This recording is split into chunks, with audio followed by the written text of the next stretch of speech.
Thank you for tuning in to Look Before You Speak, and today we're out here at Florence, and we're at Kate Davis's studio, and we're going to do something a little bit different today.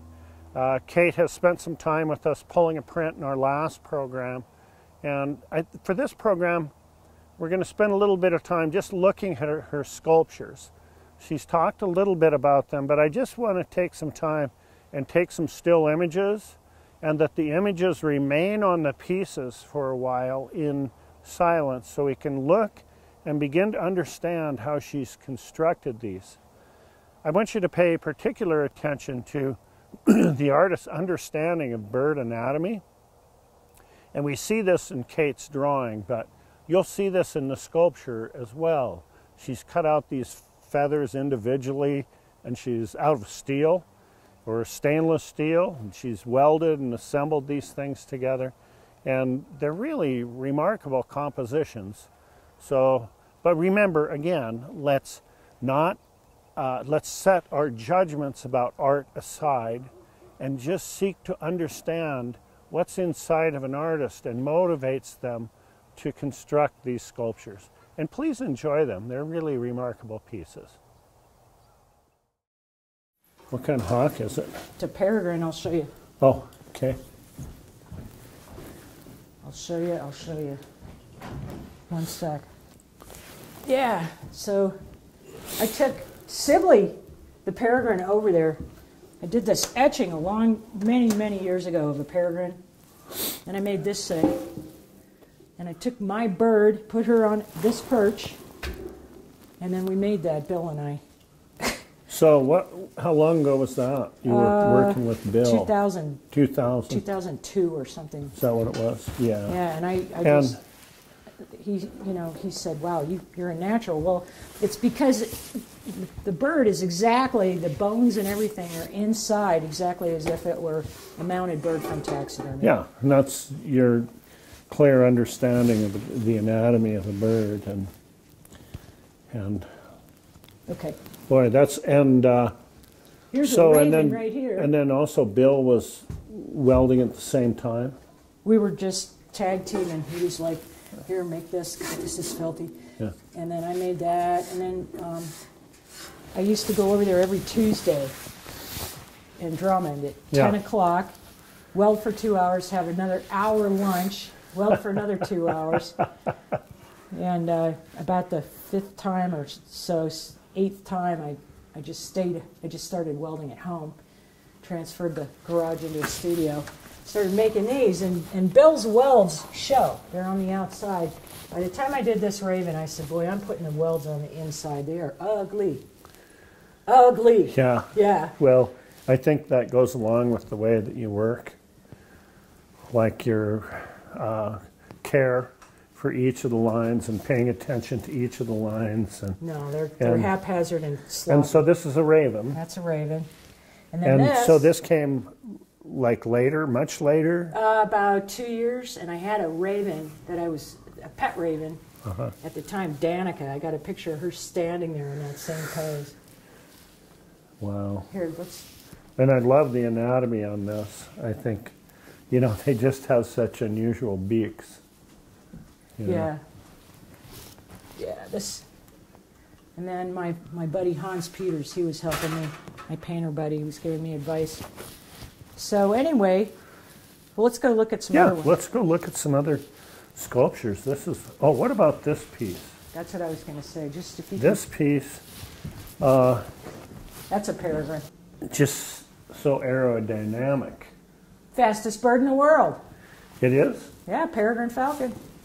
And how fast do they go? They go about 235 miles an hour, 240. Little boy told me 240, so he must have been right. Yeah. And that's a 6-foot sculpture. Yep, there's 1/2 inch rock that goes into the body. And I was looking at a picture of Sibley flying, and welded all these feathers on backwards. Let's look at the back. 44 Can we swing that out? Sure. Yeah. I want to just look at the back of that if we can. Let me swing it around this way. Yeah, it should go. Wow, the contrast with the light looks really good on it too. That thing, I I welded. just love that. Yeah, I welded all the feathers on backwards. All of them, 44 of them. I welded this one on, and then I welded the other one on the back side, and the other one on the back side, and the other one, I welded all these backwards. See what I'm saying? Yeah. Instead of them going that way, they went that way. So I said, darn it.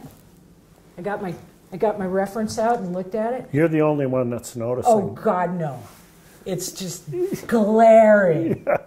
And I sat down and I broke all these feathers off and started over again. I had to recut a few. Here, let's go outside. Yeah. And I'll show you how I actually weld these Okay. things.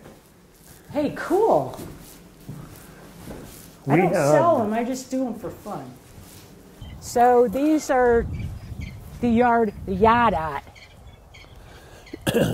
And I did this Sandhill crane. I actually used the Montana Waterfowl Foundation crane as a model, and I made it 1.5 times larger. This is 16 gauge hot rolled steel, and it has a little milt tone. It has a surface that rusts right away. Patina? Yeah, it's got okay. a mill scale. Patina. This is our great horned owl. And you, when you have tour groups come out, they see these as well as the live birds. And Yeah. I think that's a really great educational connection to, connect with the personality of the caretaker. Yeah, well, they all say, wow, who made those? And I go, I did. Yeah. Yeah, and so what I do is I make a frame inside and I weld starting at the bottom. All these pieces have a 10-foot sheet of steel. I have a little, cut the pieces out with the plasma cutter, knock the dross off, which is a little crummy dross is gross, Bill Lerman. So you can grind those down. Grind the edge to it's nice and smooth, and then weld starting on the inside. That's the last piece right there. And all the welds are on the inside. I got so sick of this one, I didn't even make the fish's head. Well, it's already gone. It's gone. That's a peregrine over there. Yeah. And this bird that's making that sound is one of these, a gyrfalcon. Oh. This is called a cold roll, and so it's a shiny, and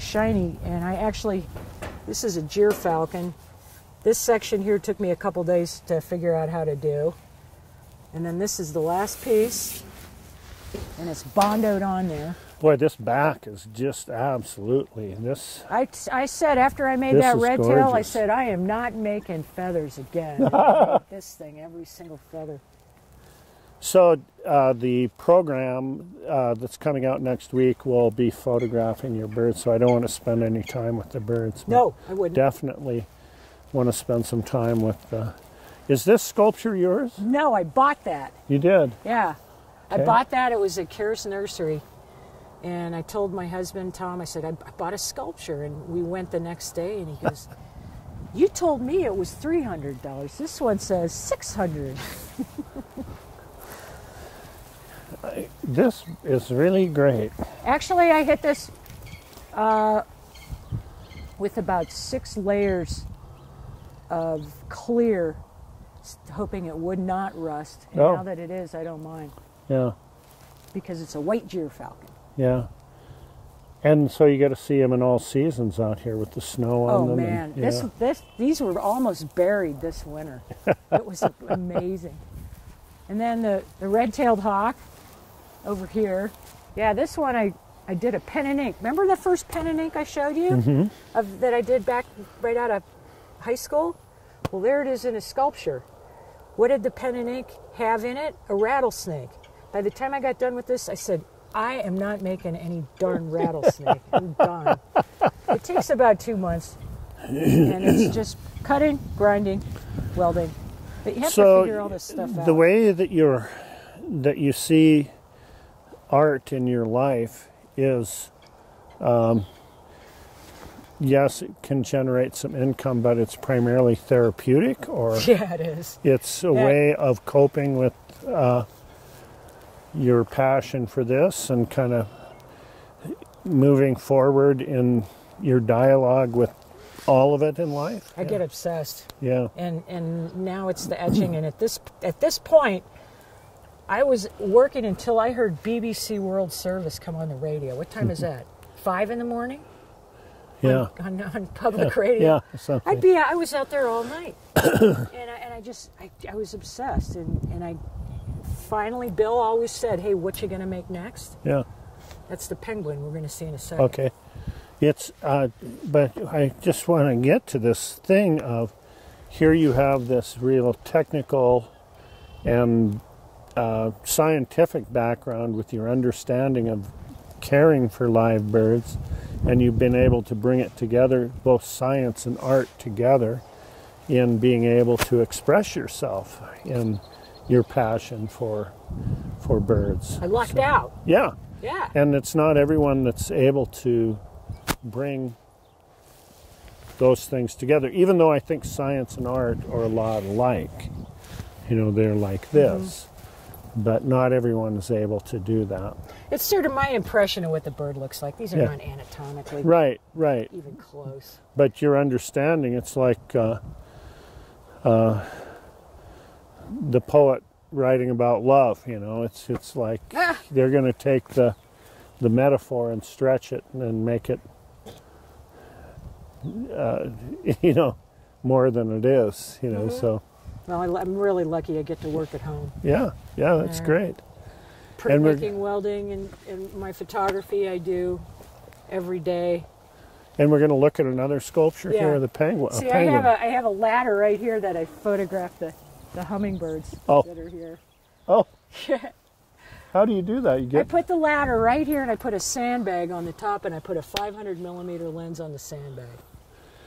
and so you control it from in there. Now you just go stand right here on the ladder right here. Those birds are so tame; they're tame as cats. Oh, Fish in a barrel. Steve Glucker picked this up and got it in the elevator at the stairs. You want to attract attention. Drive around in a pickup truck with a 5-foot penguin in the back.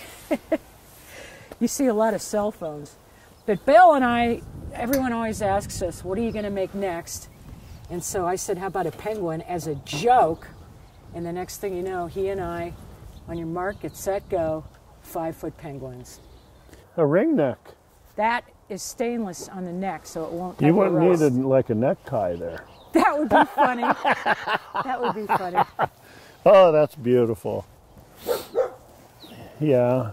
You know, the Fish and Game used to plant these. Oh yeah. And I think that program's They Not- don't need to. There's usually one standing right there. I'll drive all the way over to not Shadow in existence anymore. to go hunting pheasants, Yeah. and there'll be one standing right there. Except for he's our little friend. Well, Kate, thank you so much for having us out today and getting a glimpse inside of your creative side. I know oftentimes you're saddled with the educational responsibility as the Raptors of the Rockies, and you're out doing your book signings and everything else. But I just want to thank you for allowing us to take a glimpse inside your personal creative life. Anything for you, Steve. Okay. Thank you very much. Thanks. It's been wonderful.